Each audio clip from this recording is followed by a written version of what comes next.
Excellent, thank you. What is the time there? 10:30 in the morning. 10:30, so not that bad. Not very, very early. No, not at all. First of all, thank you very much for agreeing to do this talk. My pleasure. Just to give you a short background of our institute, we are a sort of an NGO, a quasi-government institute, and in our pediatric nephrology, we have got four full-time consultant and another three visiting consultant. And we are doing here almost everything in pediatric nephrology except kidney transplantation.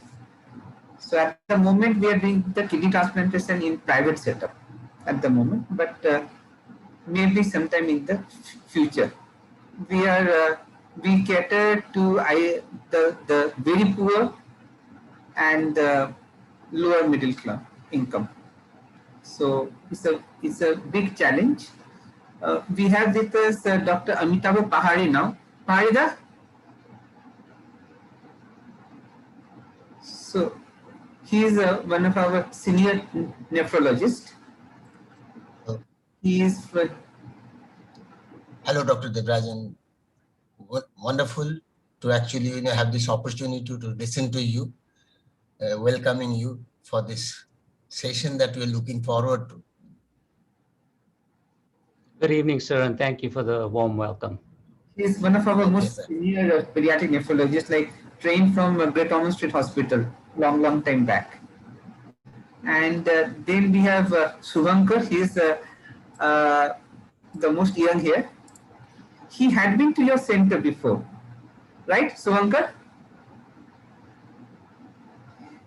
He did his training from and then he did a visiting fellowship in Cincinnati.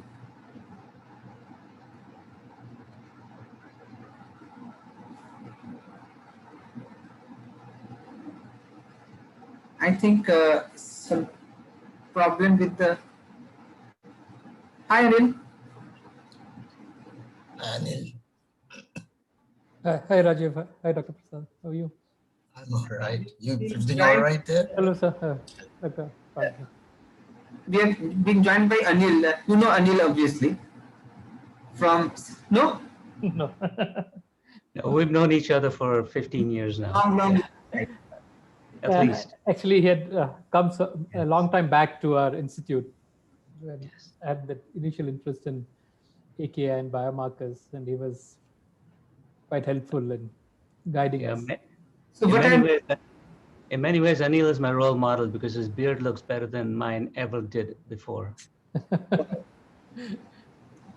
So what I've been telling everyone is that I started, like I entered pediatric nephrology in 2005 or 6. And since then I've been hearing about AKI biomarkers each and every session. Anyway, it is about, there will be a talk on AKI biomarkers. But I haven't heard a full lecture on how do we implement the AKI biomarkers in clinical practice. And I've been telling everyone that hopefully today we will hear that from you. I hope I can convince you, yes. So what we have sort of thought about is that Anil will give us a short background of AKI biomarkers, particularly what is available in India also, which of them are available, and then it will be all over to you. With the, we'll start around in about 3-4 minutes. We are expecting around 30 attendees. Most of them are trainees in pediatric nephrology. Some of them are pediatricians also. And Anil, every time I forget to put it in the adult group because many of the adult nephrologists training would be interested, but every time I forget that. This time I also forgot. That's okay.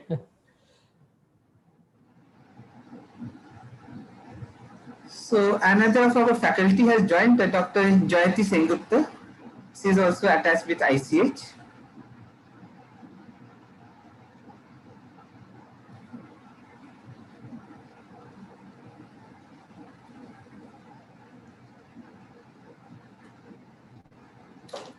So Anil, you'd be sharing your screen, or you want us to, if you have sent it? Yeah, I think I will present. I will share I will share my screen. You will share. Okay.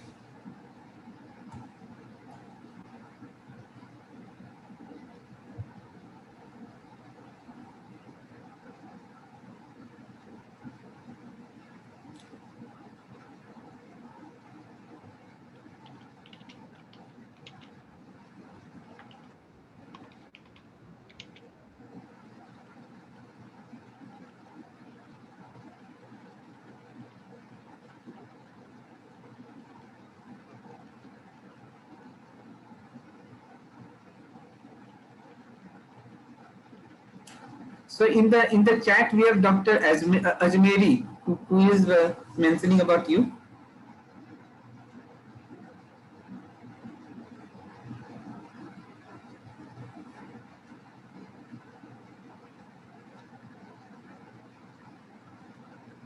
There will be some from Bangladesh, Sri Lanka, Nepal area.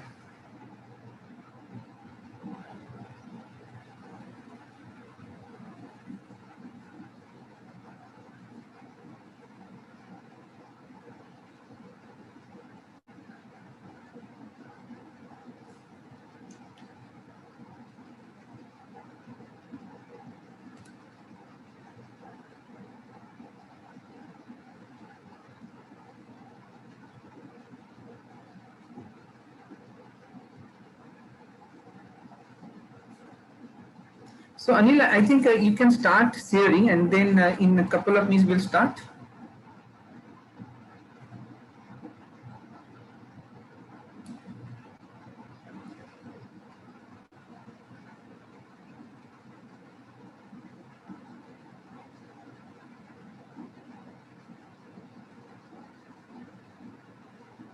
Can you see my slides, Roger? Yes.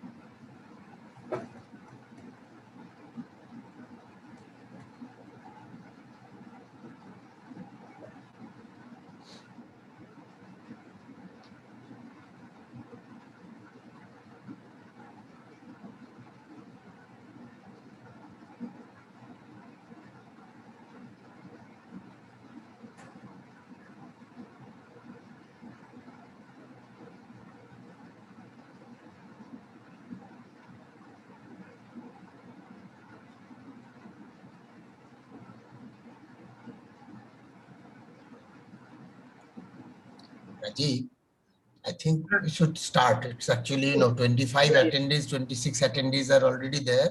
It's 8:05 now. I think trying to stick to the time. Yeah, definitely.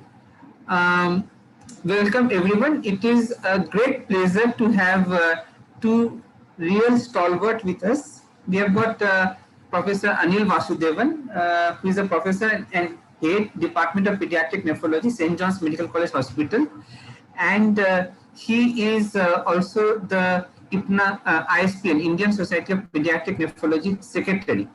And whoever is involved with ISPN will vouch that he has really been working very hard for the Indian Society of Pediatric Nephrology and has really brought in quite a lot of changes in the last couple of years that he has been around. So that I often joke that we will remember this as a Vasudevan era in ISPN. So we will start with Professor Anil. He will be sort of giving us a introduction on AKI biomarkers, and then we will go to Professor Devrajan, whom I'm sure every one of us know in pediatric nephrology, adult nephrology, and beyond, as one of the the pioneer worker in this field. So Anil, it is all yours now. Thank you, Rajiv, for your kind introduction, and good evening to all. Good evening, Dr. Prasad Devarajan. It's nice to see you after a long time. And also good evening to all the senior faculty and all the attendees who have logged in. And it's pretty unnerving to be on the same forum as one of the pioneers in this field.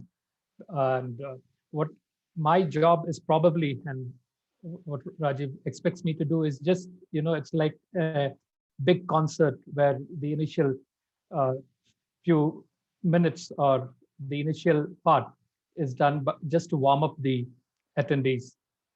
And I will be not quoting much data because I'm sure Dr. Prasad will be dealing with this. And I'm just going to give a quick review in three parts. One, on the need for biomarker. Two, the biomarkers that has been correctly tested. And of course, the last part is the challenge that we all clinicians face. Very briefly on what are the barriers that is resulting in us not using these biomarkers as we should be using them. So as we all know, AKI is not a disease, but rather a syndrome of a group of clinical and biochemical features which reflect very acute and severe, or maybe mild to severe kidney dysfunction. And there has been a lot of debate about what should be, how acute it should be and how severe should the kidney dysfunction be to call it AKI, and which was known as acute renal failure in the past. In the last decade, we have seen substantial change in how we diagnose and identify AKI, starting with the Rifle criteria, then moving to the Akin criteria, and then moving to the most recent is the KDIGO criteria. And so now we define AKI in a child or adult by either absolute change in creatinine or a 50% change from the baseline, and the duration of that change varies whether using the absolute or the percentage change, and also the urine output nearly being oligoanuric for at least 6 hours. You could use either of them or you could use both and to stratify AKI. However, urine output is more sensitive and has found to be having a better correlation with the outcome. So the major impact on using a very standardized criteria or a definition has been the recognition that AKI is not uncommon, especially in critically ill children, where they can vary from 1 in 3 to 1 in 2 children having some form of AKI. And also that not only is AKI an independent predictor of mortality, like no longer do we assume that children die with AKI, but now increased recognition that child dies because of AKI, and also the fact that it also results in significant morbidity, either in the ICU in form of prolonged ICU stay, prolonged ventilation, and distant organ injury, or later on when they survive the ICU stay, which is many of them go into some form of CKD. However, although the criteria has been increasingly used in the clinical practice, there are limitations, primarily because although all the three criteria, either it be Rifle, Akin, or KDIGO, uses two parameters, that is urine output and serum creatinine, which both are functional biomarkers of AKI. And we all know the limitations of serum creatinine, including the fact that a significant amount of injury need to happen before the creatinine rises. And it's also influenced by a lot of non-renal factors, just resulting in the delay in the diagnosis of AKI. Although urine output is sensitive, but it is not very specific. And especially in younger children, without catheterization, it becomes a nightmare to collect and measure. And because of the very tight time frame that has been given for diagnosing AKI. So because of all this, there is this fear that we are missing the therapeutic window wherein we could intervene early, or we could make changes in our management plan. But on the other hand, the critics do say that even if we diagnose AKI, what are we going to do? Because there are no specific therapeutic measures available to prevent or mitigate AKI, except probably, bringing in these supportive measures, including dialysis, early on. So with this background, there's clearly a need for a better marker to pick up AKI early, and also to prognosticate and decide and help us decide who are more likely to need some dialysis, or who are more likely to survive the AKI. And the progress of AKI starts with a child or an adult being at risk, and then there is injury to the kidney, and as the injury progresses, there is decrease in the filtering function of the kidney. And what we're now picking up is when the GFR drops using serum creatinine and urine output. And as you can see, the creatinine fairly remains, this is an adult study, barely remains within 1.5 milligram per deciliter until the GFR really falls below 30 ml per minute per 1.73 meters square.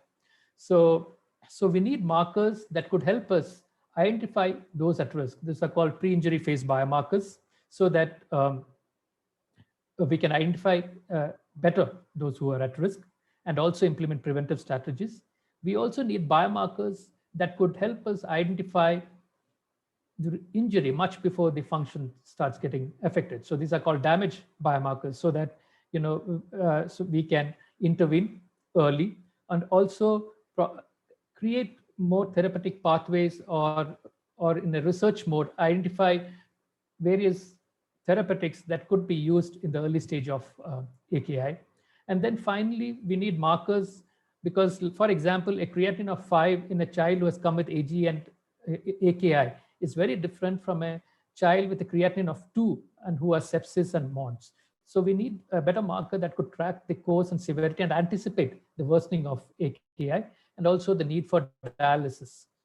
So, and for all this, the journey was started by Dr. Prasad Devarajan's group with NGAL. This is basically from a mouse model, probably mouse model study.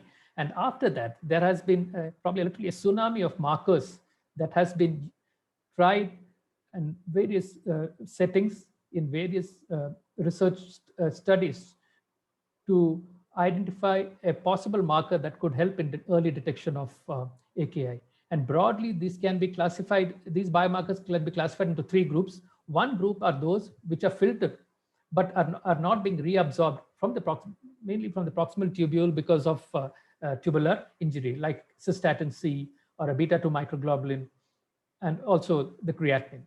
Then the other group belongs to molecules which are upregulated in injury. For example, NGAL, and it could be KIM1, and so on. And the third group are those molecules that are constitutively expressed, but are expressed even higher when there is an injury. And that a good example of this is one of the markers that are used in clinical practice, that is the TIM2 and IGF-BP7. That is tissue metalloproteinase 2 and insulin growth factor binding protein 7. And while many of these markers are released from the tubular cells where the major injury happens, many of the other markers like IL-18 and other inflammatory markers are secreted by the cells that are recruited into the kidney during the injury process. Like it could be a macrophage, it could be a leukocyte. And we also need to remember that the tubular injury can be because of various reasons. Broadly, it could be ischemic, like as you see in severe dehydration. It could be toxin mediated, like in case of a nephrotoxicity or poisoning, or it could be a sepsis related. And we all know that now there are increased understanding of the pathophysiology, and it seems like the pathophysiology may be different in each of these with each of these insults. So what is not very clear is how do these biomarkers play out in these 3 different groups of AKI.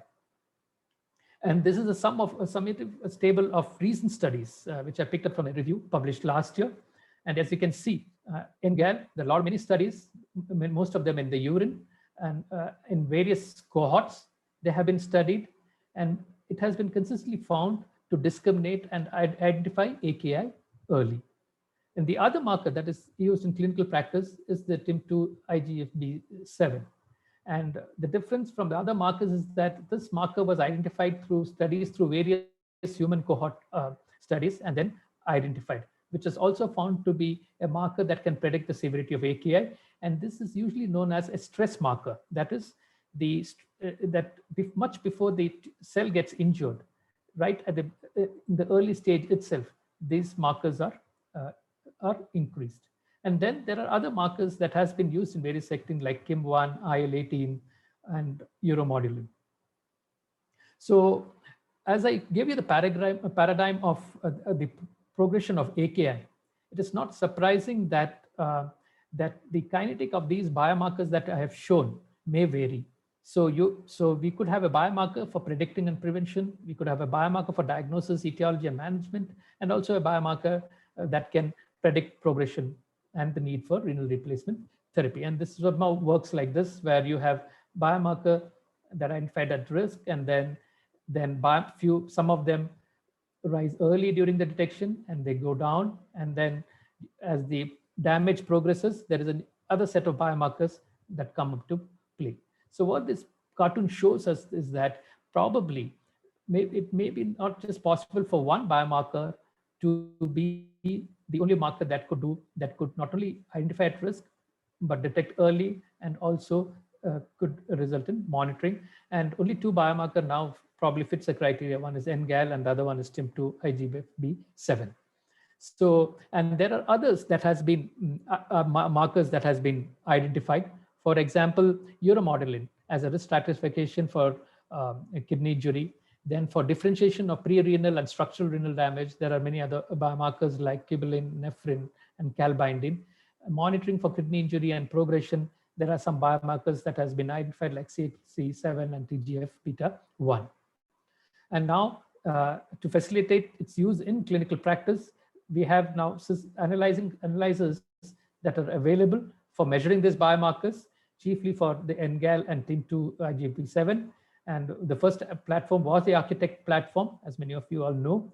And for TIM2 IgB7, it's called the Nephrocheck kit that is now available. And in India, there are many centers that does do NGAL, but I'm not very aware of the use of TIM2 IgB7 in Indian setting.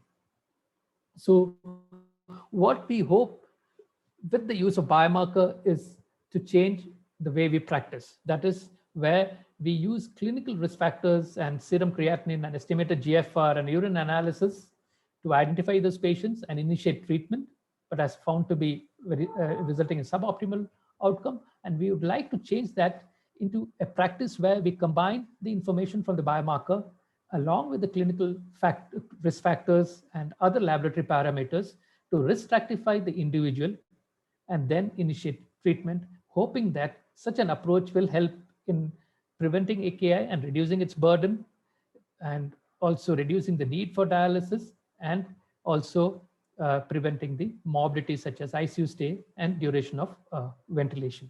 But how far we have come to reach this stage, I mean, I will just go into the next part. So when the biomarker journey started, there was a hope that we will discover the renal troponin, like in an acute coronary event, where a single molecule can diagnose the event. We were hoping that we could achieve.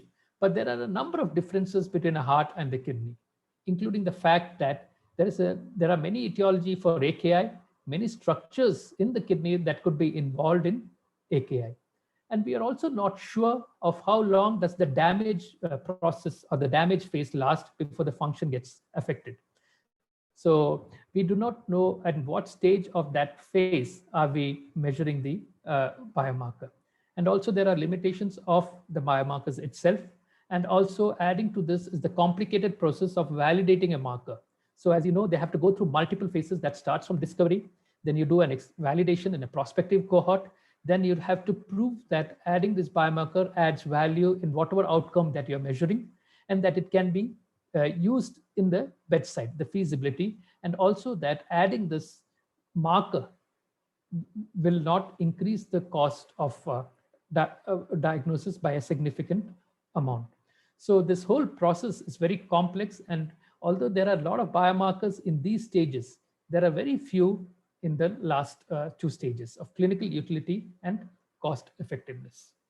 And added to this conundrum is the characteristic of acute kidney injury in a developed and a developing country. We all know in developed country it is hospital acquired, and and sepsis is a major cause, and also a non-infectious causes like bone marrow transplantation and other organ transplantation. And that is usually that phenotype is usually seen in tertiary care hospitals in India. On the other hand, we have community-acquired AKI, predominantly of very many etiology that causes ischemic ATN, which are easily preventable but have poor outcomes because the diagnosis is delayed because of the lack of access and lack of awareness. So while I've spoken about the biomarkers of NGAL and TIM2 being available, how has it helped so far? So what these biomarkers has helped us identify is phenotypes of AKI. So you have one where you just have loss of function without much damage, like a pre-renal AKI.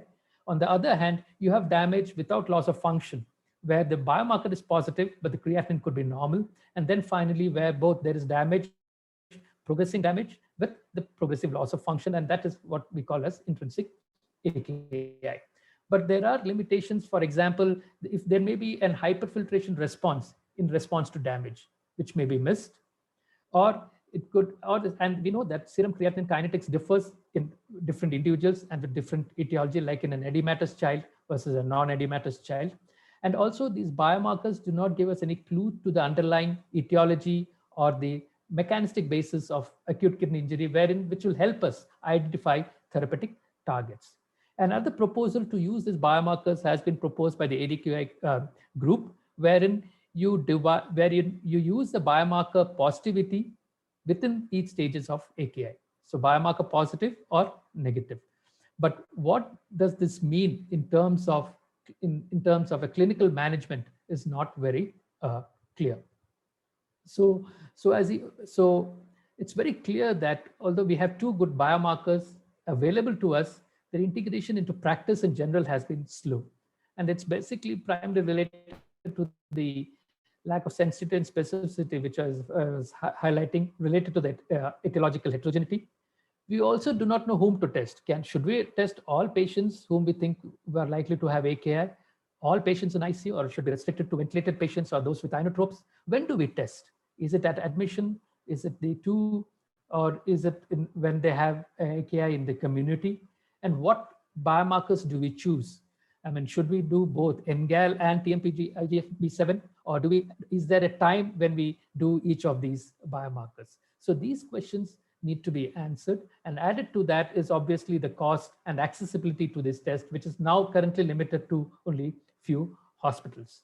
And also the enthusiasm of using these biomarkers is probably tempered, like I said in the first slide, in the absence of a very directed and functional and effective therapy of AKI. And now I'll come to the last part of where we have tried to use biomarkers in some years back. And this is a very pilot study of a large cohort of AKI we are looking at in a clinical cohort, where we analyzed in 70 subjects. Most of them had AKI at admission, that is, the creatinine was much higher. Most of them were in stage 2 or more. Most of them had septic shock as the etiology. And as you can see here, the NGAL that we measured on day 1 and day 2 admission, there's not, I mean, also although the AKI had much larger spread, but there was statistically it was not significant. And we know that NGAL can be elevated in any infective etiology. Similarly, we did not find any change in the inflammatory marker. And we know that sepsis is a generalized inflammatory state. So we moved on to look at other markers, which is called miRNA, and that is again secreted into the urine. So this was again a proof of concept study where we did a pooled analysis. We took a control and we took a sepsis-induced AKI, and we then did a next generation sequencing of the miRNA library. And we did find that there are about 19 upregulated and 10 downregulated miRNAs. And these are the miRNAs that were significantly changed in expression when you compare AKI with controls. But however, we could not move forward because of two reasons. One is the cost of doing these kind of experiments.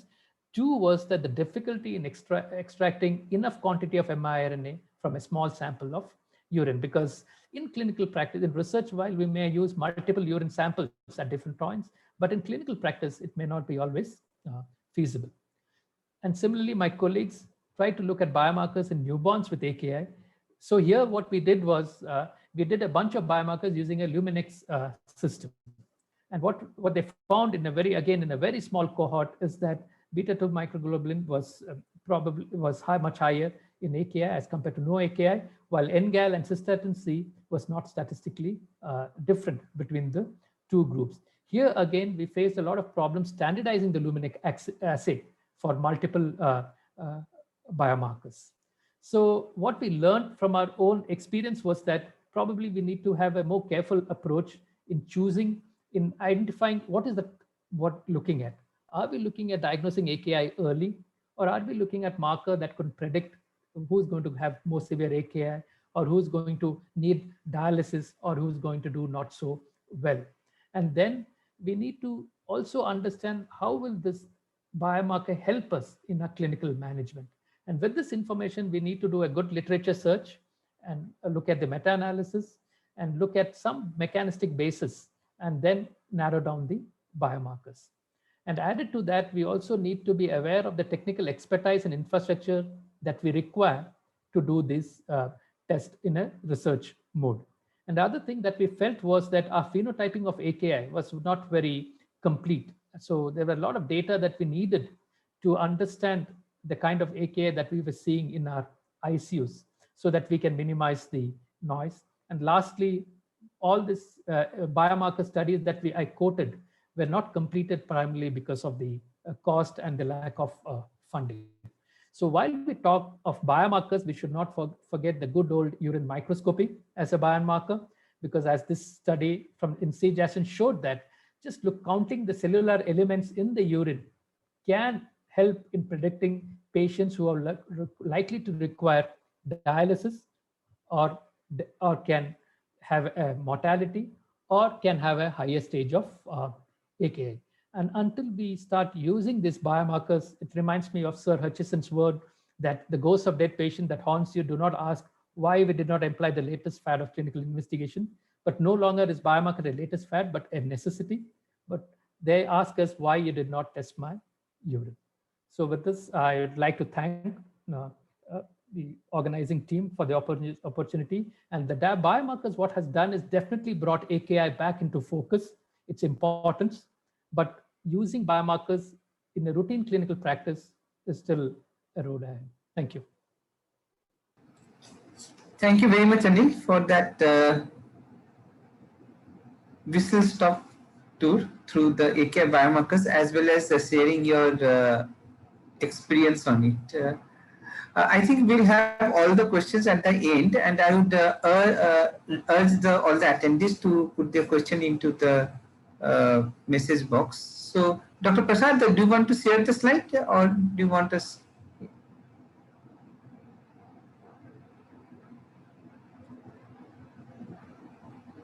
Hello, I'm going to try and share my slides. Sure. Yeah. Please tell me if you can see the presentation mode. Yeah, we can. That's great. Okay. Well, thank you, Anil, for setting the stage, and thank you, Rajiv, for inviting me to this, and thanks to all of you for attending. I was asked to talk about AKI biomarkers from bench to bedside, and I'm going to really start by convincing the trainees that AKI is a global epidemic in children and neonates with serious immediate consequences. Anil touched on this, but I want to get your attention to these two very beautiful studies, both originated from my group. One, the AWARE study, was published in the New England Journal of Medicine. It included more than 4,400 children in the pediatric ICUs all across the world, including in India. And what they showed was the incidence of AKI is about 27%, very high incidence, and the death rate was also very high. Like Anil said, children die of AKI and not from AKI. And even after you adjust everything, the odds ratio of adjusted risk of death was almost twofold. Similarly, in the AWAKEN study, which was published in the Lancet, that looked at more than 2,000 newborn ICU patients. Look at that incidence, 30% again, same as the PICU incidence. very high death rate. And here the odds ratio of death was almost 5-fold. So what this told us, these two very large multi-center, multinational studies, is that AKI is a global epidemic with serious immediate consequences. Well, what about later on? The survivors of neonatal and pediatric AKI. Well, it turns out that they have very serious long-term consequences. And again, these are two studies that came out of my group, JAMA Peds and CJASON. And what we're looking at is two 5-year or 3-year follow-up studies of patients after AKI. The TRIBE study shown here in green is for 5 years, and the ASSESS study is shown in red. And we looked at 3 outcomes: hypertension, albuminuria, and low GFR. And we compared those to normal age and gender matched patients that are part of the ENHANCE study. And you can see very clearly that these patients had a very serious long-term consequence. More than 15% of them had hypertension, about 15% had albuminuria, and more than 20% had a low GFR when checked at 3 to 5 years after the acute event. So even after you survive AKI, children have very serious long-term consequences. And Anil pointed this out already. The current diagnosis and treatment of AKI is very, very delayed. And we just published this in the Indian Journal of Nephrology, expanding on what Anil said, which is we now live here where the GFR and kidney failure has already occurred, and we have serum creatinine and cystatin C to measure those. But we need to be here at the damage phase. And the reason for that is by the time the GFR begins to drop, there's already subclinical acute kidney injury. There's already damage. There's already bad things going on to the patient. And the reason why we cannot detect it is because of renal reserve, such that we need to lose more than 50% of kidney function before GFR starts going down, as reflected by the serum creatinine. So we really need to move to the subclinical AKI phase. And that, as Anil pointed out, can now be done with the biomarkers such as NGAL and the cell cycle biomarkers. So here's the problem. You all know this very well. Serum creatinine is the current gold standard, but even normal serum creatinine varies widely with age, gender, diet, muscle mass, metabolism, medications, hydration status, and it's even more problematic in AKI, where serum creatinine can take several days to reach a new steady state. So if you take out both my kidneys right now, just take out both my kidneys and measure my serum creatinine tomorrow, it's still going to be normal. It's going to take 2 to 3 days before the serum creatinine is reflected by the new steady state. And like I said, more than 50% of kidney function will be lost before the serum creatinine even begins to rise. And a great example of that is living related donors of kidneys. So if I donate one of my kidneys to a patient, my serum creatinine still stays normal, even though instantly I've lost 50% kidney function. But there's a problem here. We don't have time. Early forms of AKI are reversible, and there's a direct correlation between the duration of AKI and mortality. Many studies have shown that. And that phenomenon of subclinical injury is really important. We now recognize that subclinical injury, even without a change in creatinine, even without a change in urine output, dramatically increases the risk of mortality and morbidity. And I'll show you one of our studies that shows that.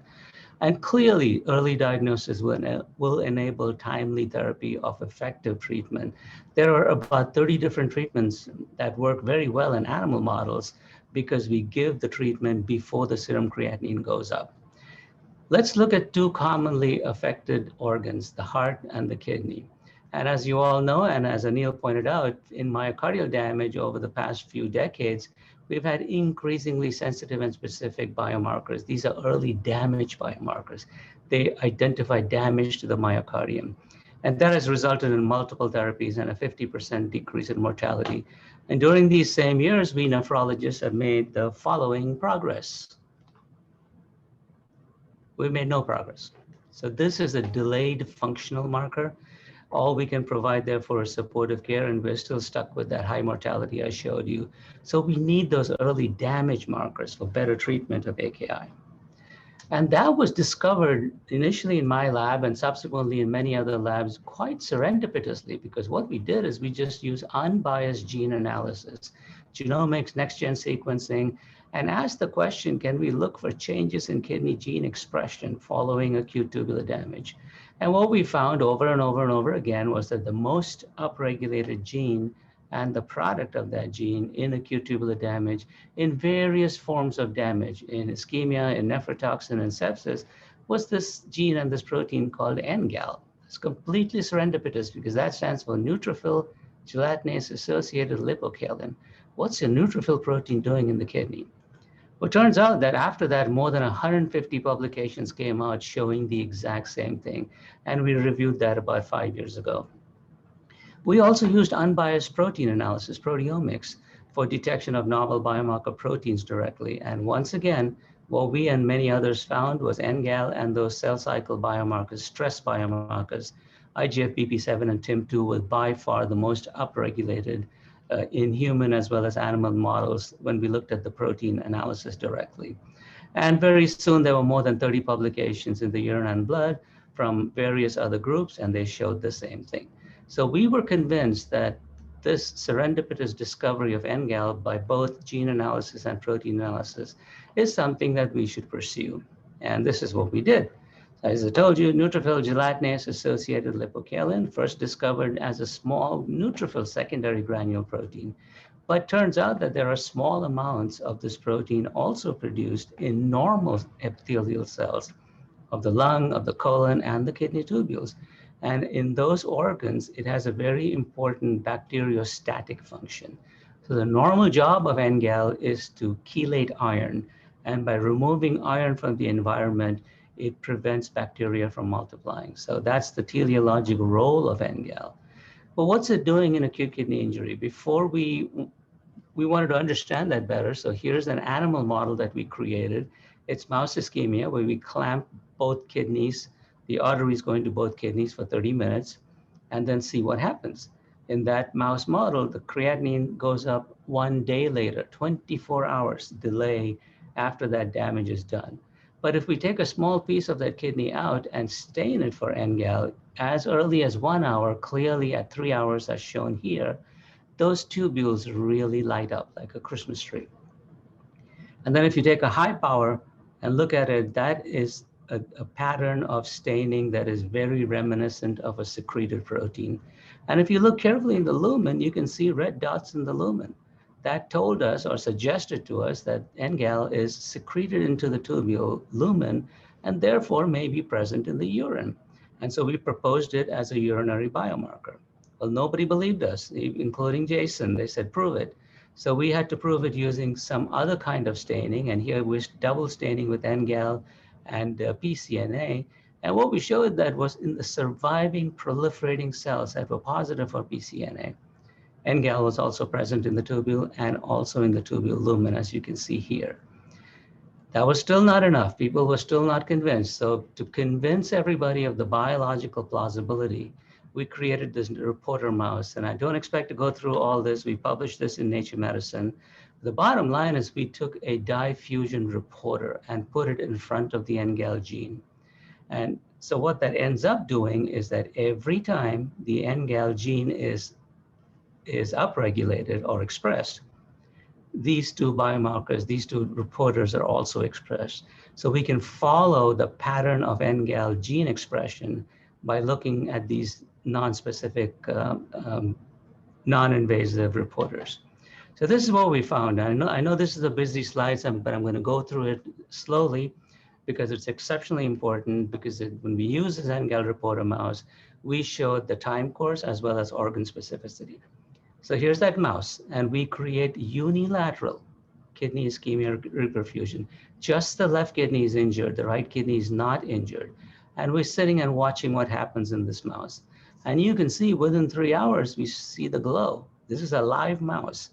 And that glow goes up at 6 hours, 12 hours, and 24 hours. So that is NGAL gene expression. We're seeing it through the lens of these two non-invasive biomarkers. And we know this is the kidney because if we cut open this animal and look at the kidney, Look at that. The left kidney is glowing very positive for luciferase. The right kidney is not. Similarly, if we look at the other non-invasive biomarker, the left kidney is full of it, the right kidney is not. So what this told us is that the expression of NGAL gene is very, very specific, not only to the kidney, but to the specific kidney that was injured. The right kidney completely showed no NGAL. Then the beauty of this is that as we look at this mouse and collect the urine coming out of it, as soon as the NGAL gene is expressed in the kidney, the NGAL is present in the urine. So this is a Western blot looking at a urinary NGAL, and you can see the time course is exactly the same. Goes up at 6 and 12 hours and starts going down by 24 hours.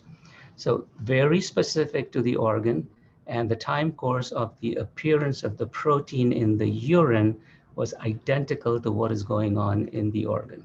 So this was a very powerful message. Another powerful message from this reporter mouse is we found no kidney NGAL in pre-renal mice. Pre-renal injury, as you all know, is a functional form of injury. There is no structural damage, at least in the early stages. And so we asked the question, if we take that reporter mouse and dehydrate it and create pre-renal injury, what happens to NGAL? So we took the mouse, we dehydrated it such that the serum sodium went up, the serum creatinine went up, but look, nothing in the kidney, nothing. So the kidney NGAL was not upregulated or expressed in this functional form of kidney injury. And we know this is a good functional model because when we took this animal at 60 hours and volume repleted the animal, the creatinine went down. But the NGAL did not go up when the creatinine went up. Very important message for our patients who we see with pre-renal azotemia.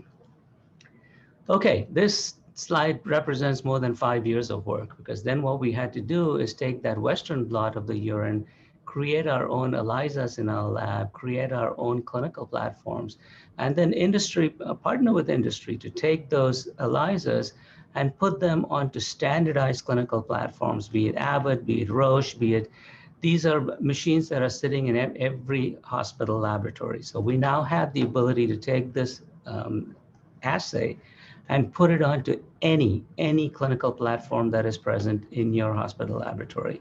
And that then resulted in an absolute explosion of NGAL studies from all over the world. And I'm going to focus on AKI studies, and in the most common indications have been cardiac surgery, nephrotoxins, and critical illness. We can now use NGAL for prediction of tubular injury well before the serum creatinine goes up, well before the urine output goes down in those three common conditions. We can use it for differential diagnosis to differentiate between functional pre-renal azotemia and true structural ATN. And we can use NGAL for prognosis. And I'll show you studies that came out of my group illustrating each of these. And we'll start with cardiac surgery. Very simple study. We published this in the Lancet. We took 71 children undergoing cardiac surgery, and we obtained urine and blood before and serially after the surgery. So this is a very temporally predictable model of AKI, because we know exactly when we are creating the injury. We're creating it when the patients undergo cardiopulmonary bypass. And so we defined acute kidney injury, just like Anil said, 50% increase in serum creatinine from baseline. And that, in this group of patients, occurred 1 to 3 days after the surgery, 1 to 3 days. And this is what happens when we measure urine NGAL in those same patients, shown in this axis. And this is time after cardiopulmonary bypass, 2, 4, 6, 8, 12 hours, and so on, all the way to 5 days. As I said, the serum creatinine goes up between 1 to 3 days after the injury. Patients without any kidney injury, without any change in creatinine, had very low levels of NGAL that stayed very low throughout the study. But look what happens to patients who subsequently get an increase in serum creatinine 1 to 3 days later, shown in blue. Within 2 hours, we saw this massive increase in urine NGAL, peaked at about 6 hours and stayed up well above the normal range for the entire duration of the study.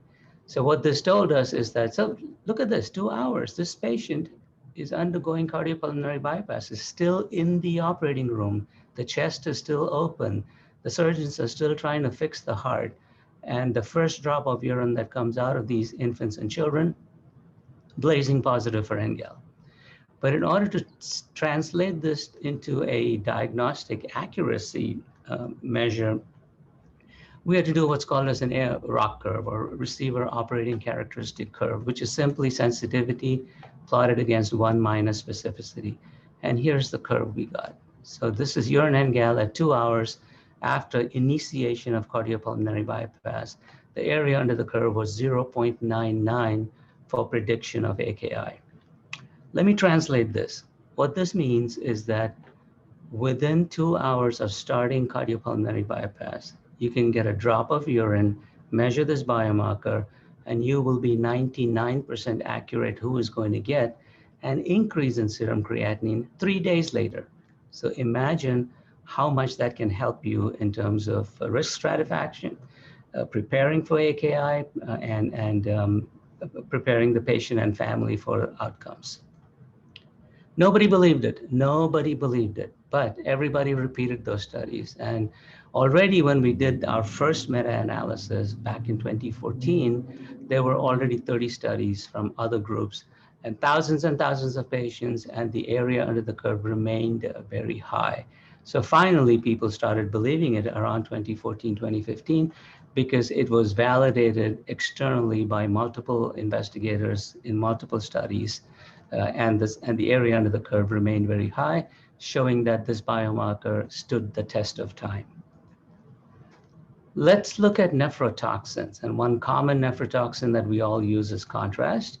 And we published this very simple study, 91 children with cardiac involvement receiving contrast to study their cardiac disease. And we measured urine and blood NGAL before and serially after contrast, and same AKI definition, 50% increase in serum creatinine. In this cohort of patients, high-risk cardiac surgery patients who got contrast, creatinine went up 24 hours later in the patients who had AKI. But we had to wait 24 hours before we saw this. What if we measure urine and blood NGAL and see what happens? This is showing plasma NGAL and urine NGAL. And what you can see very clearly is that within 2 hours of starting the contrast, we saw this big increase in both plasma and urine NGAL. And it went up even further at 6 hours. And when we did the area under the curve for those two studies, we got an AUC of 0.92. And what that means is that if you give contrast to a child who is at risk, and measure urine or plasma NGAL, you can be 92% sure who is going to get an increase in creatinine 1 day later. Remember, the majority of these patients are given contrast and sent home. So imagine how important this is in terms of predicting which of these children are going to subsequently get AKI. Nobody believed it. Many people repeated it.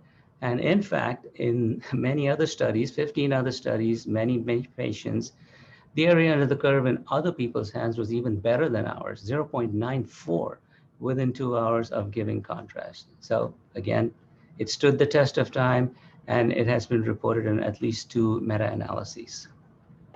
What about differential diagnosis? So here's a study that we did in 3 different emergency departments of more than 1,600 patients who were admitted from the emergency department for various causes. They presented with dehydration, sepsis, pneumonia. And then what we did is we measured urine NGAL before they were admitted to the hospital in the emergency room. And we defined true intrinsic AKI as a 50% increase in serum creatinine from baseline, which was sustained for at least 3 days. So these patients were given fluid resuscitation, IV fluids, and all the conventional management, but their creatinine remained high. So those are the ones with true intrinsic AKI, or ATN as we like to call it. However, if the patients had a reversal of that increase in creatinine with fluids, we call them pre-renal AKI. So that increase was reversed within 3 days. And the question we asked is, so this takes 3 days for us to differentiate between intrinsic and pre-renal AKI. Can the urine NGAL measured even before they're admitted, can that differentiate between these 2 conditions? We had the mouse model. The mouse model said no NGAL in pre-renal mice. and only NGAL in intrinsic mice. Does it apply to humans too? The answer is yes. So if you compare the pre-renal AKI bucket shown here to the intrinsic true structural damage AKI shown here, you can see the clear difference in urine NGAL levels. These stayed below the 60 nanogram per ml range, and this was way above in the 250 to 300 nanogram per ml range. And I put this blue line representing a cutoff of 150 nanograms per ml. I'd like you to remember that number, 150, because it's so beautifully and completely differentiated. 100% of the pre-renal AKIs had NGAL below 150, and 100% of patients with true structural AKI had NGALs above 150. So it was a very beautiful discriminator. And remember, we had many thousands of patients in each group, so it was very convincing. And that admission urine NGAL at the time in the emergency room, that predicted intrinsic AKI at 81%. Remember, we had to wait 3 days to make the clinical diagnosis, but you can predict that right in the emergency room when the patient presents to you. What about prognosis? Yes, we can predict injury, we can differentiate pre-renal AKI from intrinsic AKI, but what does NGAL really mean in terms of prognosis? What does it tell us? Like Anil said, does it tell us who's going to need dialysis and who's going to die? And the answer is yes. This is a meta-analysis we did of all of these studies which measured urine NGAL similar to what I just told you at the time of ICU admission. So patient gets rolled into the ICU, gets an NGAL measured, and we follow these patients in the ICU. And these are all different studies, and this is looking at the area under the curve for total RRT prediction, which is who needs dialysis during that hospitalization. And the overall predictive value was 0.8. And what that tells me is that patient walks into or rolls into your emergency room, and this is both adult and pediatric studies, you can be 80% sure who is going to need dialysis in the next 3 days, in the next 5 days, in the next 2 weeks, whatever it is. During that particular hospitalization, you can be 80% sure who's going to need dialysis based on the level of NGAL at the time of ICU admission. And we found exactly the same results with mortality also. So very good predictor of dialysis requirement and mortality in the most sick patients. Anil talked about this added value, if you will, and that we illustrated in this very large multi-center pooled analysis of all prospective studies, prospective multi-center studies, including more than 2,300 critically ill patients from 10 different centers, all of whom had urine NGAL measured at the time of ICU admission. And yes, we said intrinsic AKI if the 50% increase in serum creatinine remained at 3 days. But what we found when looking at all these patients is a good number, 20% of the patients were biomarker positive, but did not have AKI based on serum creatinine or urine output. So critically ill patients admitted to the hospital, already 20% biomarker positive, but no evidence of AKI. So the question we're asking is, what is this biomarker telling us? Is there added value of these NGAL positive, creatinine negative patients? And we were shocked to see this result. This is the bucket. Look at this, hundreds and thousands of patients, almost 500 patients here who were NGAL positive, creatinine negative at the time of ICU admission. And you can see that the composite outcome of hospital mortality and RRT was almost 16%. Very high, even though their creatinine was normal at the time of admission, but we already had an early marker, early warning signal. That kidney had already undergone structural damage. And subsequently, those patients did get an increase in creatinine, as shown here, and then their composite outcome went up even more. But what this gave us is this indication of subclinical AKI, which was related to a very high hospital mortality and very high composite outcome of mortality and RRT initiation. So we just published this in Nature Reviews. This told us the story of function to dysfunction and no injury to injury. And if you start here in the lower left-hand corner, this patient has normal serum creatinine, normal urine output, and no biomarker. This is a normal kidney. There is no tubular damage because there's no biomarker, and there's no excretory dysfunction because the creatinine and urine output are normal.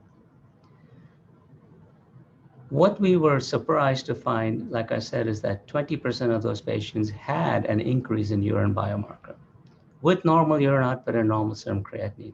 This identified a subset of patients with subclinical acute kidney injury. They had already tubular damage, but did not have excretory dysfunction. But this was an extremely important group of patients to identify because they had a very high incidence of subsequent AKI. They had a very high incidence of subsequent mortality and morbidity and dialysis requirement. So this is the patient group that we should target for early treatment, because there's already a warning. The kidneys look okay, but they're not okay. And this is the group of patients that are going to most maximally benefit from therapies and prevention. And then there's this group here, which showed low urine output and an increase in creatinine, but no urine biomarker. This is our prerenal mouse, if you will. These are patients with volume depletion, perhaps mild congestive heart failure, diuretics. These patients don't need specific AKI therapy. These patients need fluid resuscitation. So we can very easily identify patients, even if the creatinine is up and the urine output is down. If the urine biomarker is below a threshold level, these patients can be safely treated with just physiologic fluids and sent home without worrying about them. Of course, if you have both tubular damage as well as excretory dysfunction, these are the problem patients. This is where we are currently living. These are the patients that are dying on us and needing dialysis. And so we need to identify this group of patients here before they have excretory dysfunction, or here before they have damage. So these are the two target patient groups that can benefit maximally from therapies. So over the years, there have been many meta-analyses of all the studies done on NGAL, and look, thousands and thousands of patients in each group, all sorts of patient populations, including cardiac surgery alone, contrast alone, sepsis alone. You know, Anil brought up the problem of NGAL and sepsis, but if you look at this meta-analysis, the results were outstanding. So what the combined information we get from all of these huge meta-analyses, many thousands of patients, is as follows. Over the years, over the last 15 years, the diagnostic accuracy for early AKI detection has remained very high, no doubt about it.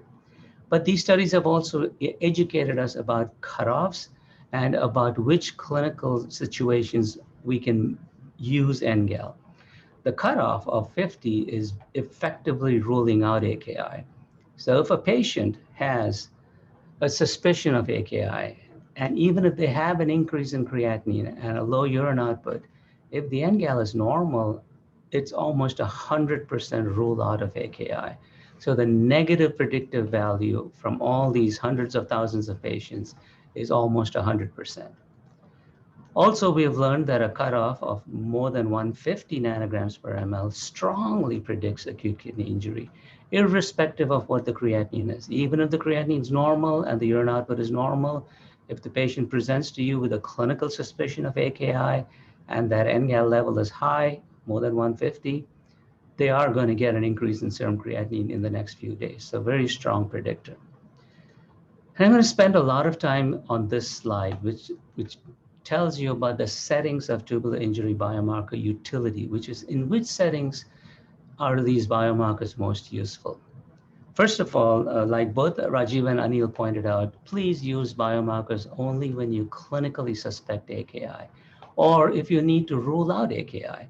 If we do AKI biomarkers in all patients that come to the ICU, for example, we're going to get a lot of false negatives. And that's true for even the best biomarkers, including procalcitonin or troponin. If you measure troponin in everybody in your ICU, 35% of patients are going to be positive for troponin, and it's not going to mean anything. they don't have heart disease. They don't have myocardial infarction. So you have to have a clinical suspicion. So like Anil pointed out, we start with a clinical suspicion. We start with a clinical tool set or a toolkit, if you will, and then we layer on the biomarker to try and better understand what's going on with the patient. So in the ICU setting, we, at my institution, have used it for the last 3 years now, specifically NGAL. And we use it to predict structural acute kidney injury, to predict outcomes, and to predict recovery. Typically, we'll look at patients who are at high risk, clinically at high risk for getting AKI. And one good example is high-risk cardiac surgery in infants, cardiac surgery for complex cardiac abnormalities, not the simple ASD, VSD, PDA, but the more complex anomalies. And patients who have cardiac surgery with prolonged cardiopulmonary bypass time, more than 120 minutes, those are patients that automatically get NGALs measured. You don't need a nephrologist to measure it. You don't need an ICU person to order it. Those patients are now getting it measured automatically, triggered by our electronic health record. So we start with a risk patient, and if the patient is at high risk based on the clinical scenario, we get the NGAL level. In the ICU, patients with sepsis, fluid overload, mechanical ventilation more than 3 days, or multiple vasopressors. These actually have been put together in a score called the Renal Angina Index score, or the RAI score, which many of you may be familiar with. There's also an RAI score for cardiac surgery and also an RAI score for the emergency room. The point here is that we take a conglomeration of clinical risk factors and we cherry pick those patients, and we automatically get NGALs in these patients. We don't need to order it. The electronic health record automatically orders it, the nurse releases it, and we get the results in 30 minutes. In patients on dialysis, we use this all the time to indicate renal recovery.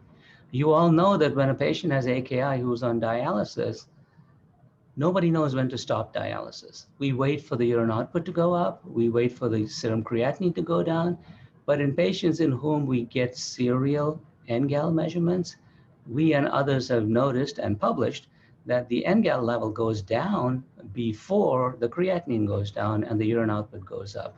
So it indicates renal recovery. That's very important because, as you all know, if a kidney is recovering, if we continue to do dialysis, that's the worst thing you can do to a recovering kidney. So this is an early recovery biomarker that we now use routinely in our patients who are already on daily dialysis or on CRRT to indicate whom we can start stopping dialysis or withdrawing dialysis. We use this in patients that have nephrotoxins to predict nephrotoxicity and to adjust medication dose. And again, this is automatic. In patients who are on more than 3 nephrotoxins, it could be antibiotics, it could be chemotherapy, it could be contrast in high-risk patients, we automatically get this biomarker measured. And what it tells us is that if any of our nephrotoxins are creating nephrotoxicity well before the creatinine goes up, and then that allows us to adjust the medication dosage, sometimes even stop the nephrotoxin well before the creatinine goes up. We use it in our transplant patients, especially in our bone marrow transplant unit, again, to early identify nephrotoxicity, and in kidney transplant patients to early identify delayed graft function. Very, very solid biomarker of delayed graft function, which, as you know, is defined as dialysis requirement in the first 7 days after kidney transplant. We don't wait for 7 days to make that diagnosis. If the NGAL is very elevated, that makes the diagnosis for us. Patients with congenital anomalies of the kidney and urinary tract, our urology surgeons use this a lot on all the patients who have perhaps some form of obstruction or any form of congenital anomaly of the kidney and urinary tract. And they use it to determine the extent of structural kidney injury. Is it just functional obstruction? Is it partial obstruction? Or is it obstruction enough to cause structural injury? Remember that many of these could be unilateral, and the serum creatinine will never go up, and the urine output will never go down. But the NGAL will go up if that obstruction or partial obstruction is causing structural damage to the kidney. And when they see an increase in NGAL in their patients with obstruction or other abnormalities, they will intervene very early. They won't wait for other injury to show up. In the outpatient setting, we're now using it very often to rule out or rule in structural AKI, especially the serum creatinine is elevated. This is absolutely exceptionally pertinent to community-acquired AKI that Anil talked about, where the patient may present to you with diarrhea, dehydration, fever, increase in creatinine, drop in urine output.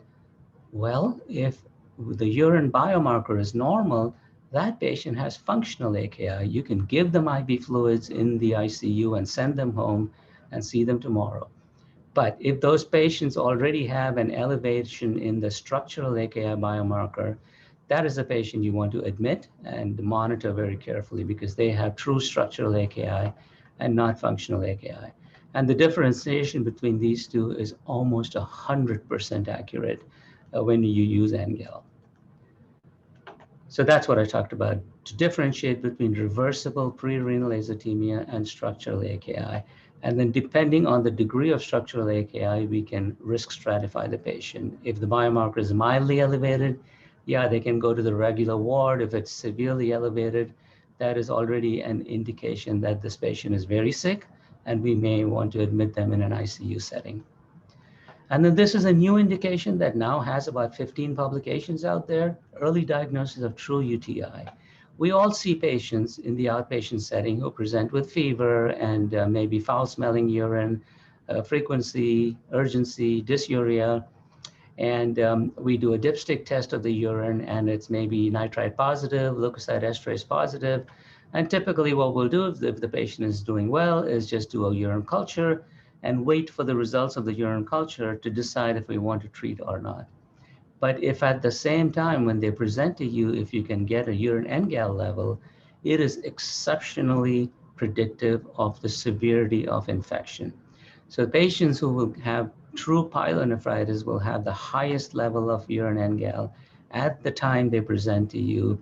Patients with true bacterial UTI will have intermediate levels, and patients with low degree UTI or just cystitis will have normal NGAL levels.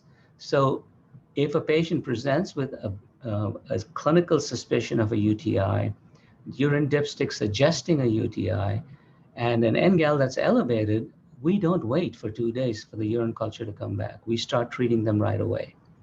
Whereas if the patient has all of the above but has a negative NGAL, we have the luxury of waiting for 2 days for the urine culture to come back before we start antibiotics. So these are some of the settings that we use NGAL in on a daily basis. In my hospital alone, we do about 20 NGAL tests every day for some or all of these indications. And so our approach has been, again, measure only if you clinically suspect or needs to be ruled out. And if the level is low, less than 50, I'm not worried about this patient. That rules out AKI. We would repeat the measure if clinically indicated. So if a patient gets admitted, normal NGAL, tomorrow gets started on antibiotics and given a contrast CT scan, we may repeat it. But most of the time, we're happy that there is no NGAL. My nephrology fellows and attendings will not even see a patient if the NGAL is not done. And if the NGAL is done, if it's less than 50, we'll say, don't call us. What if it's in the 50 to 150 range? That's the gray zone. And those are the patients that we would repeat the measures because it's not very clear what's going on. Every test in medicine has a gray zone, and this is the gray zone for urine NGAL and plasma NGAL. So if we see a patient today, we suspect AKI, NGAL is 60, let's say. We would repeat that measure tomorrow. And if in real time, the value is going up and tomorrow it's 130, for example, although it is still in the gray zone, we're seeing that it is going up on a daily basis. So it's the kinetics that matter more than just a single measurement. What if it's already elevated in the 150 to 300 range? All those meta-analyses with hundreds of thousands of patients have told us that those patients are at high risk for structural AKI, irrespective of the creatinine, irrespective of the urine output. These are patients we will keep in the hospital. We will monitor NGALs daily We'll monitor the patients closely, monitor their fluids, electrolytes, kidney function. We will try to avoid giving them nephrotoxins because we already have an early warning signal.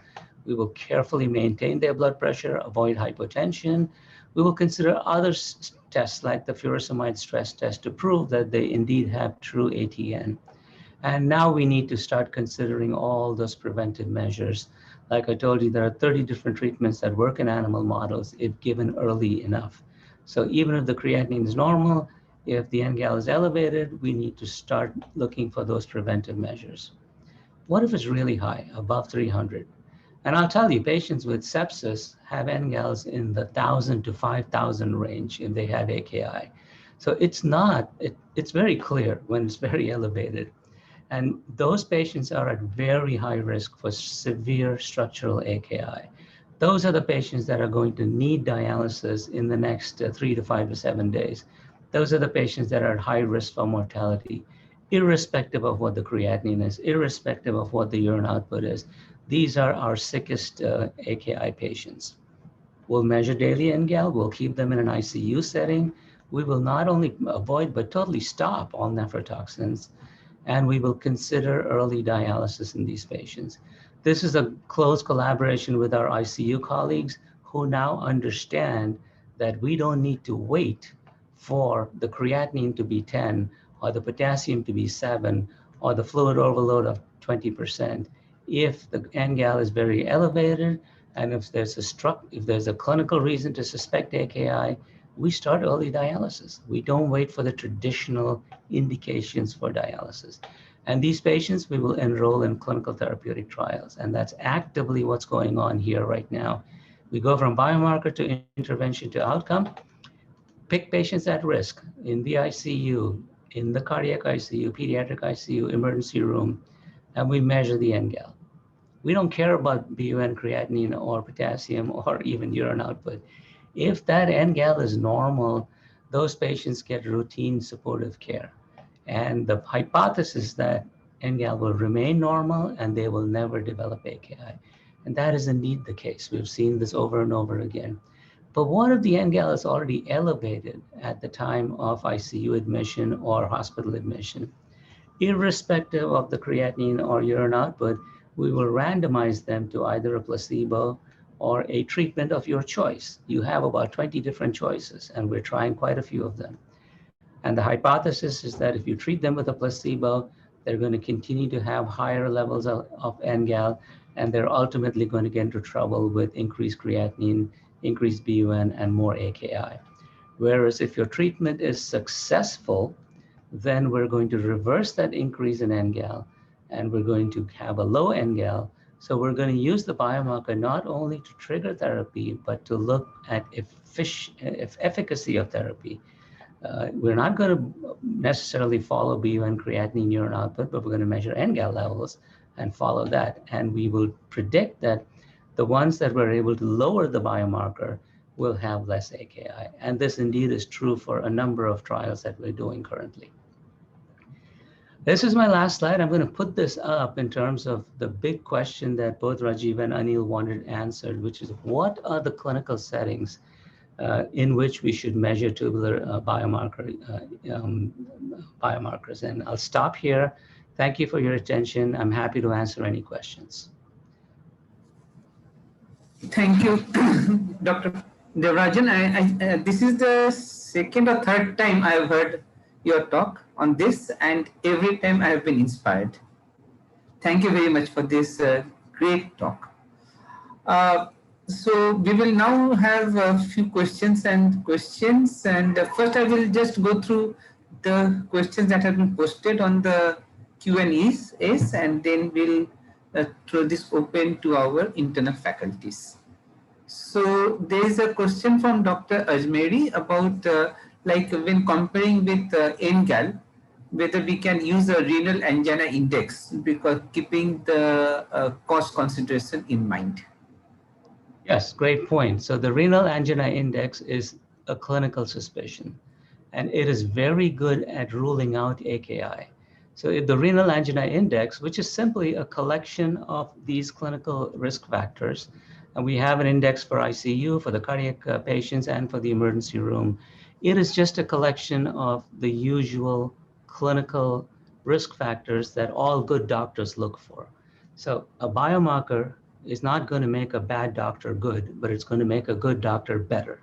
So Dr. Asmiri is exactly right. We need to start by being good doctors, measuring that angina index, which is just a clinical suspicion for AKI. And if there's no clinical suspicion for AKI, there's no need to do a biomarker.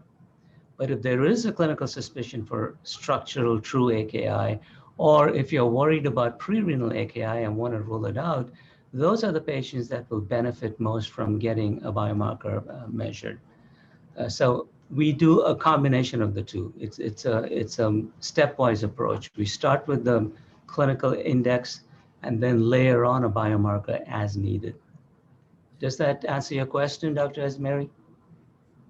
Yeah, should be. I think that's what. The other question was from Dr. Batra about do urine NGAL level needs correction with urine creatinine level?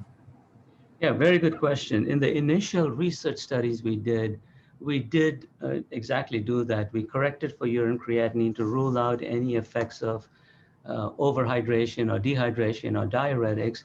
But as we did these studies and as many, many thousands and thousands of patients across the world have had this study done, you know, the increase in urine NGAL is so large. It is not trivial. You're talking about a 20 to 50-fold increase. You don't need to adjust for urine creatinine. So clinically, nobody adjusts for urine creatinine. And all the standardized clinical platforms that measure urine NGAL, you don't need to measure urine creatinine because it is a very specific assay for the NGAL coming from the kidney, and it is very predictive irrespective of the urine creatinine. Short answer is if you're doing a research study, the reviewers are going to ask you for urine NGAL to creatinine ratio because that's what reviewers do. But in clinical practice, we never use the urine creatinine. And this urine NGAL, is the cutoff any different with the sepsis-induced AKI when compared to the other settings? Very good question again. So in patients with, so the cutoffs that I have mentioned have not been cleared by the FDA. I have to tell you that. It has been cleared by all other agencies, including EMEA and agencies even in Canada, but not in the US yet. So take that with a little grain of salt. But Rajiv asks a great question. What happens in patients with sepsis? Patients with sepsis, even with the SIRS syndrome, systemic inflammatory response syndrome, without a true structural damage to the kidney, will already have some increase in urine NGAL and serum NGAL. And we believe that comes from activated neutrophils. So the cutoff will be slightly different for patients with sepsis. So patients with sepsis who have true structural AKI, the NGAL is in the thousands, many thousands, sometimes 10,000. So yes, the cutoff, typically we'll use a cutoff of 500 for patients with sepsis. And with patients with other forms of AKI, we'll use the 150 to 300 cutoff. And another question I had was that is the NGAL cutoff in different between the blood NGAL and serum NGAL and the urine NGAL? No. So all the studies that have looked at plasma, serum, and urine NGAL have found very similar cutoffs. So that 150 to 300 is still a very good cutoff to remember, whether it's plasma or serum or urine. And you have any preference? Like, do you use serum NGAL or urine NGAL? Do you have any preference? Or?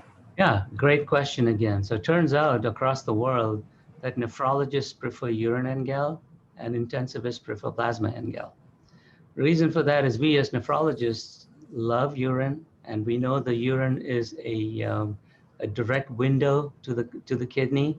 Anil already showed you how just a good, serious urine analysis with microscopy can give us a lot of information.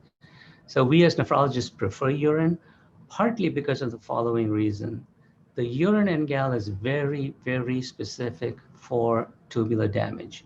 So when the kidney gets injured and there is tubular damage, it's primarily the distal nephron, the collecting duct, and the distal convoluted tubule. Those are the those are the nephron segments that massively release NGAL, and that's immediately present in the urine. What about plasma NGAL? Plasma NGAL can go up when there is kidney injury, but also when there is systemic injury, like sepsis, for example. And even patients with severe multi-organ damage can get an increase in plasma NGAL. But if the kidney is normal, that plasma NGAL is freely filtered by the glomerulus, but not allowed to come out in the urine, because the proximal tubule will dramatically, rapidly reabsorb all that filtered NGAL. So NGAL is measured in nanograms. If you inject microgram quantities of NGAL into my vein today and check my urine, nothing will come out there, because I have normal kidneys, and the kidney has an avid ability to reabsorb all that filtered NGAL. So blood NGAL, more reflective of systemic badness. If that systemic badness has caused kidney injury, then all that freely filtered NGAL will not be reabsorbed by the kidney, and therefore will appear in the urine. And so in patients with sepsis or with other systemic illness, if the kidney is also injured, then we will see it in the urine. So I know long answer to a simple question. I prefer urine NGAL. ICU docs prefer plasma NGAL because they measure everything in the blood. These patients get serial electrolytes, they get serial procalcitonin, they get serial everything. To them, the blood is an easy source to obtain. Thanks. That cleared the concept quite a bit. So now, any of the panel of our faculty have any questions? Till they come with the questions, I have a question for Dr. Anil. Anil, you are around? Yeah, I'm around.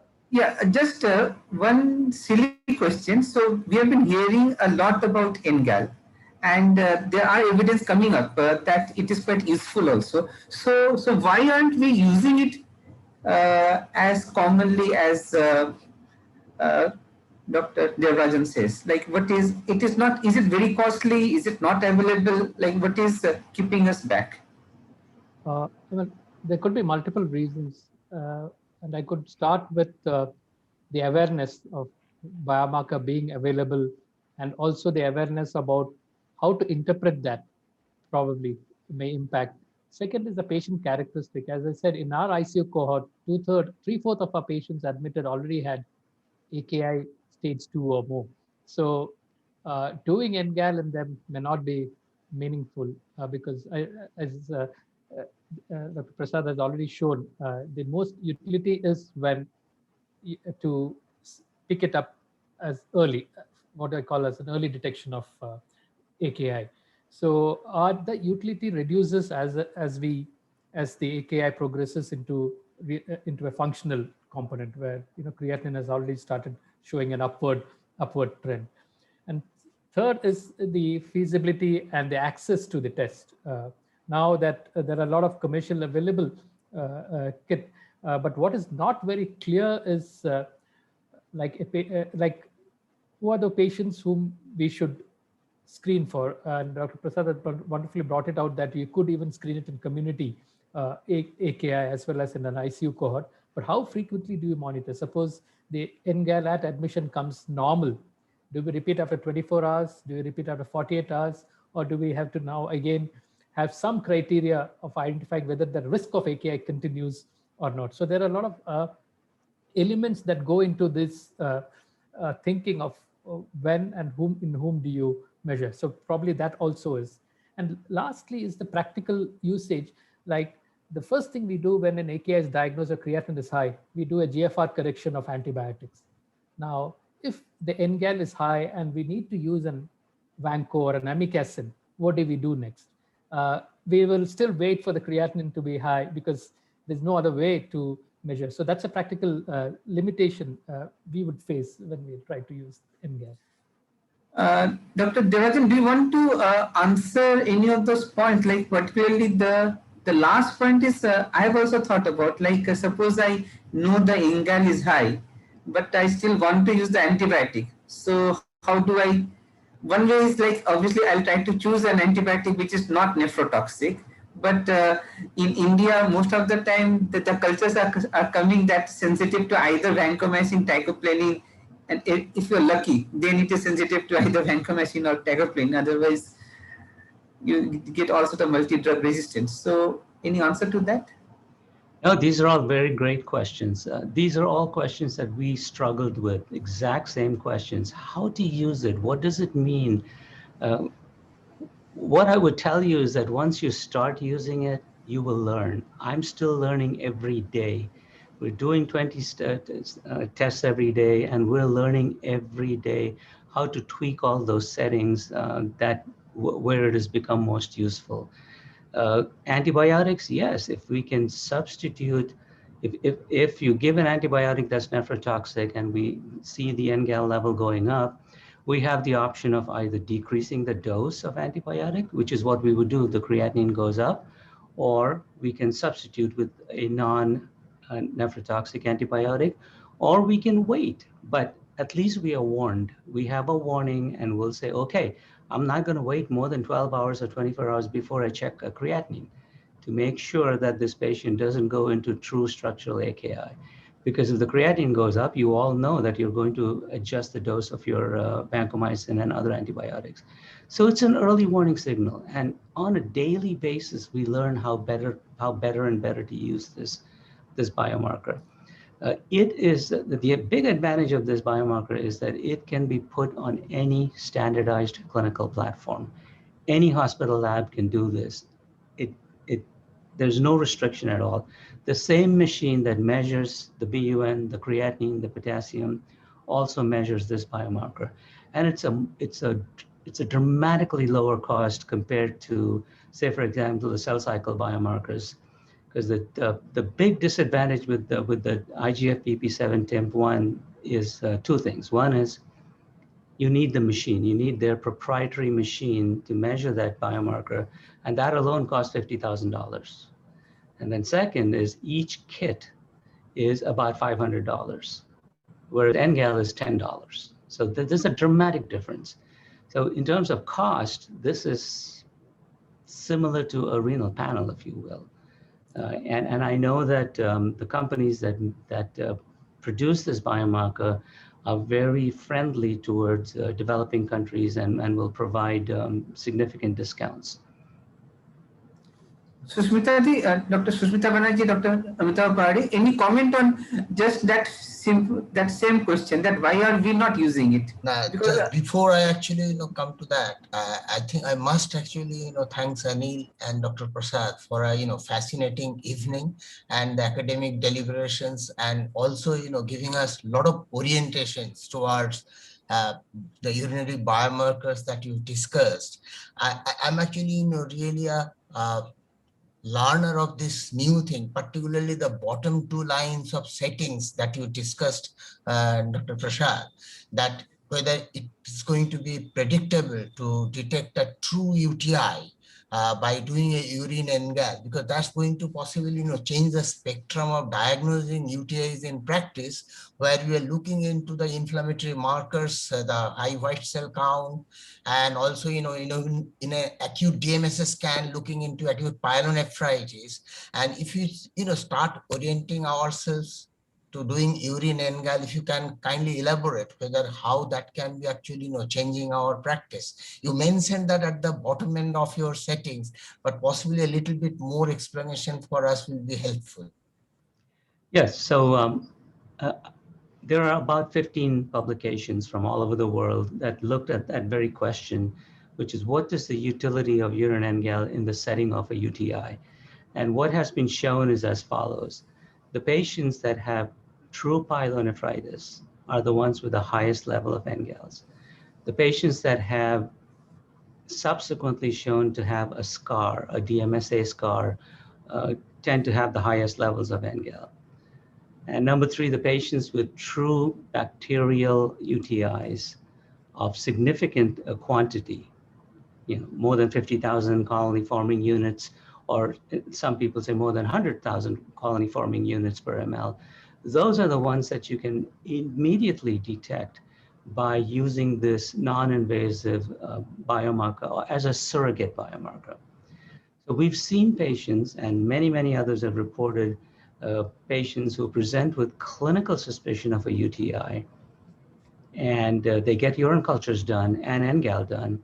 And if the NGAL level is low, 2 days later, we find out that the urine culture is negative, or has only normal flora, or has only a small number of bacteria which don't necessarily need antibiotic treatment. So it is a way to early figure out who needs antibiotic treatment without waiting for the urine culture, but also who we can safely wait for the urine culture because they are unlikely to have a serious form of the condition. And by the, do you want to comment why we are not using it more frequently? I think Anil has already actually, kind of diverged in detail. The main reason I will say that we have not been oriented enough. I think with this kind of lot of settings and backgrounds that Dr. Prasad kindly wanted us to have a look. The cost and the availability is actually not a factor. One or two of the reference labs in India, they do it with not that much cost.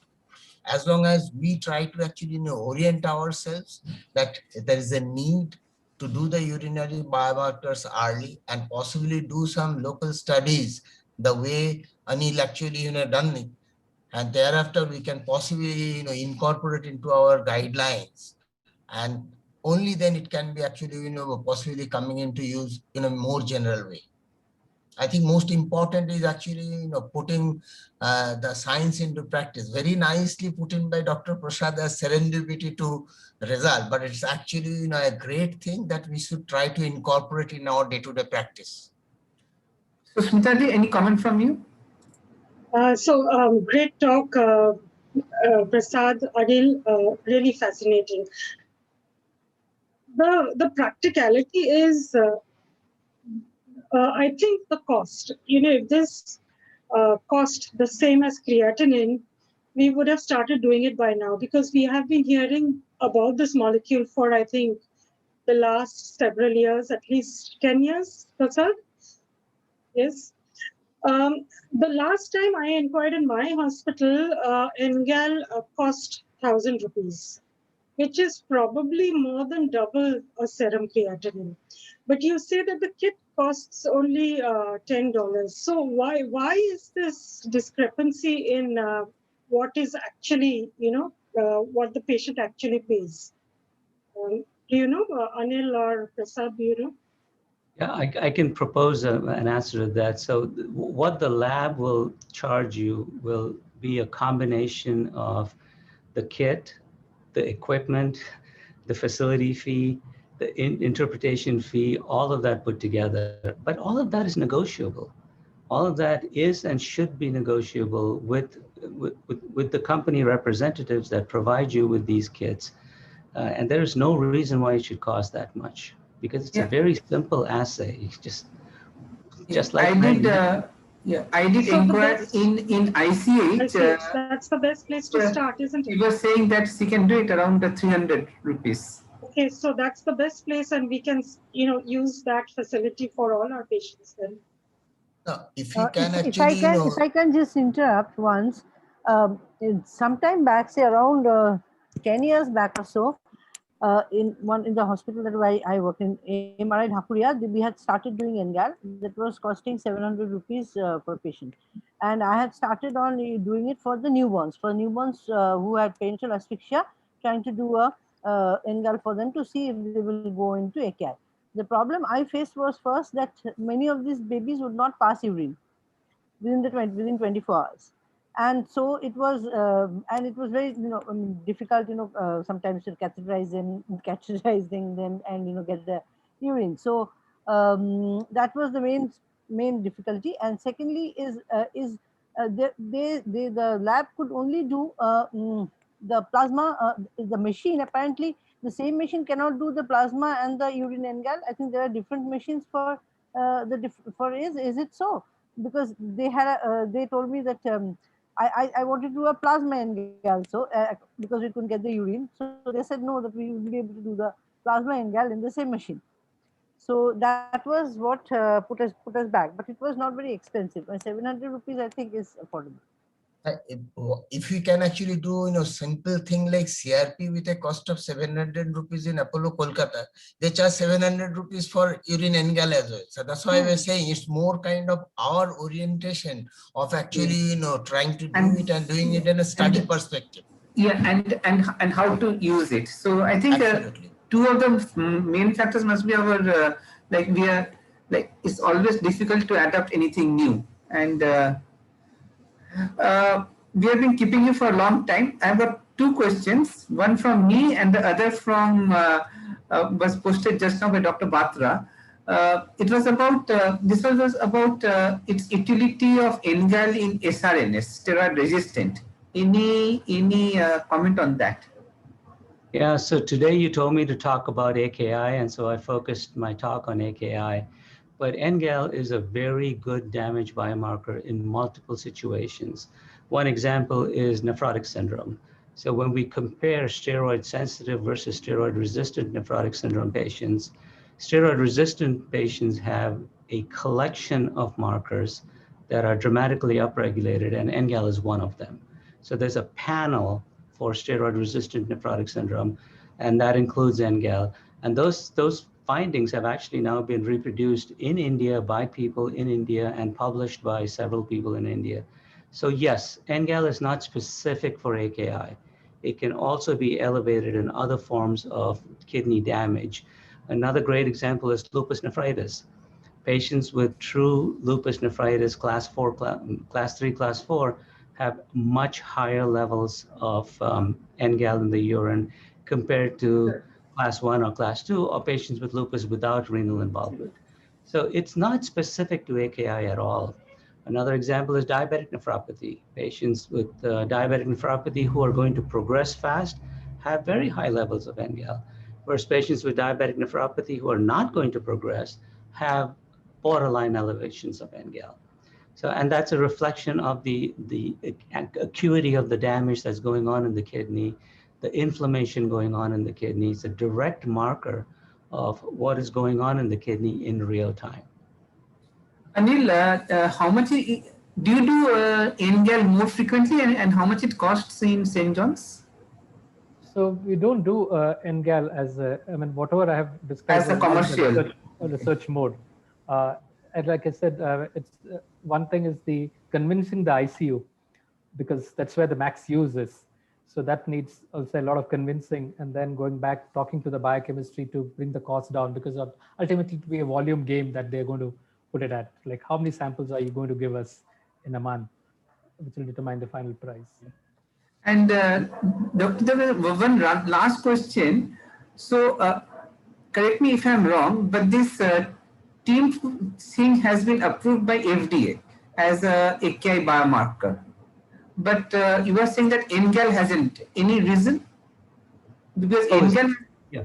So what the FDA has cleared NGAL for is as a marker of nephrotoxicity for pharmaceutical companies to use NGAL as a surrogate marker for nephrotoxicity, irrespective of the creatinine. So now if a pharmaceutical company comes up with a new treatment, they can use urine NGAL to screen patients in phase 1 and phase 2 studies for nephrotoxicity and don't have to wait for the creatinine to go up.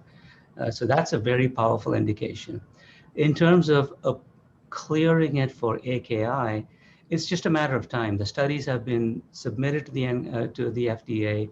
The FDA is evaluating those studies right now. We're optimistic that it will be cleared.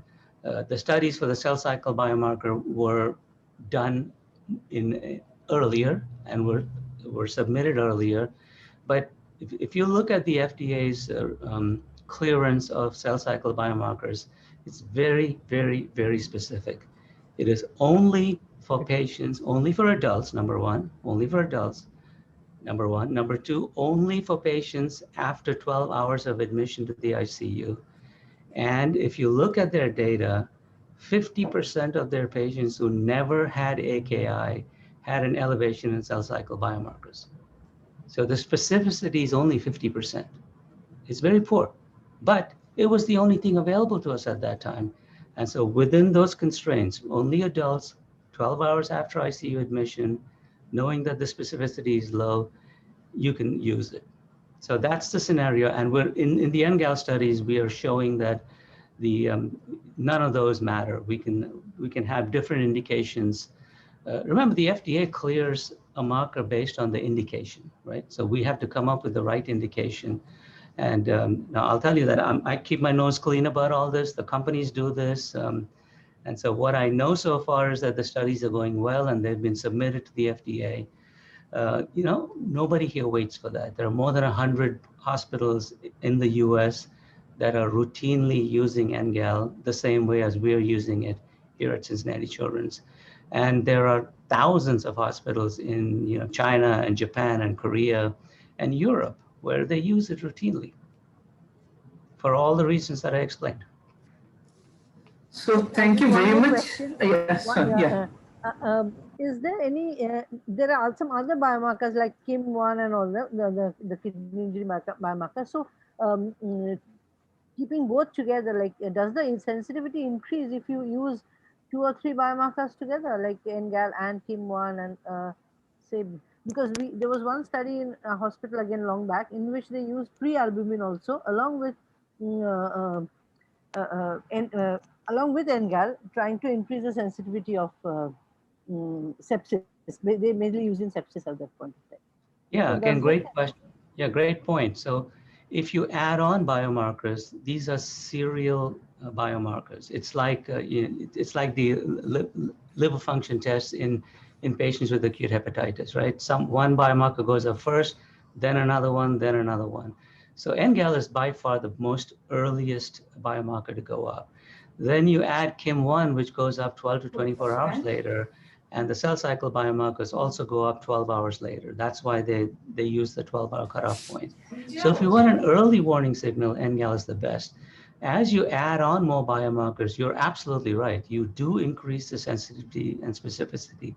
But when we talk to industry, when we talk to companies and say, hey, I want a panel of 3 biomarkers, they say, no way, because the expense goes up dramatically.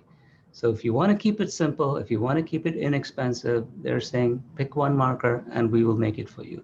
But if you ask me for a panel, they're not willing to put in that investment. Thank you very much. So sincere thanks to both Anil and Dr. Prasad. Thank you. It was really wonderful. Quite of our concepts were cleared, and let's see. As I said, and it was really like whenever I've heard of your talk, I always thought that let us start using NGAL, and hopefully we will be able to convince our hospital ICH, because that's a sort of a trust hospital, works in a no profit no loss sort of thing, and maybe we can all come up with some. I'm sure we will. So, the best part is Shurupa was also part of that study in which I talked about. Yes, in our ICH biochemistry head. So thank you very much again, and we are hoping that we will continue to have your support in future also for our academic activities. Thank you very much. Bye. Thank you, doctor. Thank you, Rajesh. Thanks. Thank you.